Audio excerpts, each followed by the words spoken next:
photographic moment, and today we're up about 11,000 feet in the Rocky Mountains of Colorado, near Keystone, and it's midsummer, smack in the middle of summer, and usually, being from Ohio, midsummer is not the best time for wildflowers, but actually it's prime time for wildflowers out here in Colorado. And I'm with my daughter Emma, and she's holding the camera for me. Hi dear. And what we've got is I wanted to just kind of explain a little bit about what you can do when you're kind of with very limited equipment, because when I travel, I try not to take all of my gear because it's just too much.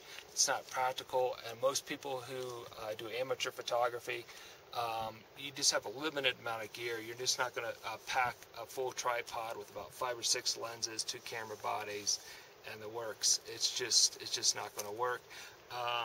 I would just want to show you what you can do, with just basically a camera body. This is a Canon 50D, my travel camera. Canon 100mm macro lens, which I love to use, and I only have one other lens with me, and that's a 17 to 35mm lens. And what I want to stress, because today we're shooting in very bright sun, and what we found here at this spot where a lot of these boulders have come down is a lot of little patches of really beautiful alpine wildflowers, mostly columbine. Here, Emma, back here. I'm showing them the flowers. And I just want to show you, what you can do, even though I don't encourage shooting in the bright sun, but sometimes when you're traveling, you got one day and you just don't have a lot of options, so you just make the best of it. A couple of key tips. If you're not shooting with a tripod, one of the things, being up in a high country like this, you get a lot of wind coming up the mountain, down the mountain. The flowers are moving pretty quick, so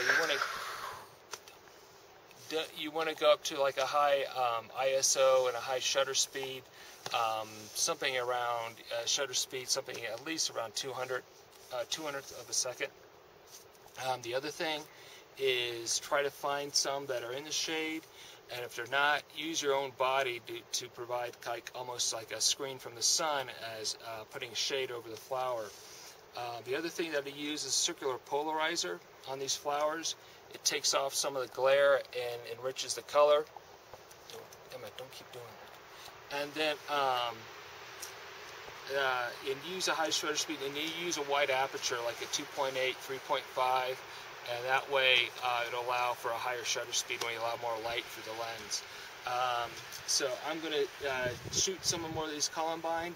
Also, not only with the macro, but with the 17 with the super wide angle lens like this.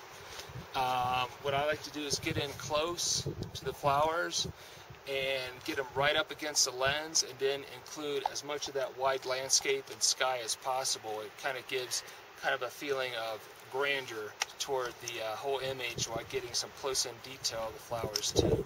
So use a real wide angle lens and get in real close, and include some of the mountains in the background and the sky. It makes for a really nice shot. So that's it. We're going to probably do another video at some other locations while we're out here, and for now, that's it for another photographic moment. Thanks.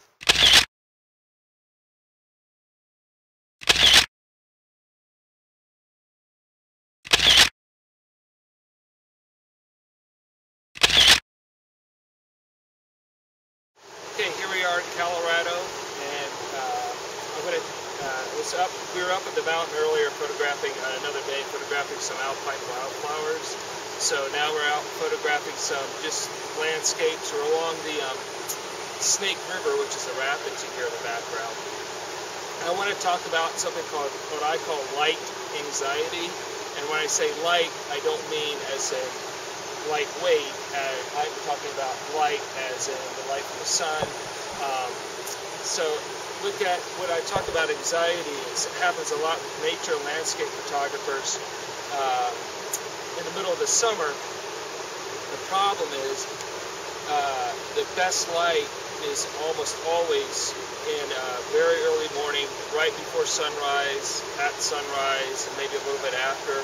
And usually in the middle of the summer, that means very early. And then at sunset, which usually doesn't happen until about 9:30 and thereafter. So the summertime is actually a really probably the most challenging time for really good landscape and nature photographs. The best images you see from the top professionals are always done very early in the morning or very late in the day, because the light is more gradual, more subtle, and less hot spots. If you notice, there's a really nice river right behind us, a lot of nice rapids would make a great time exposure, but with that bright sun, it's only about 8 in the morning, but already it's too bright.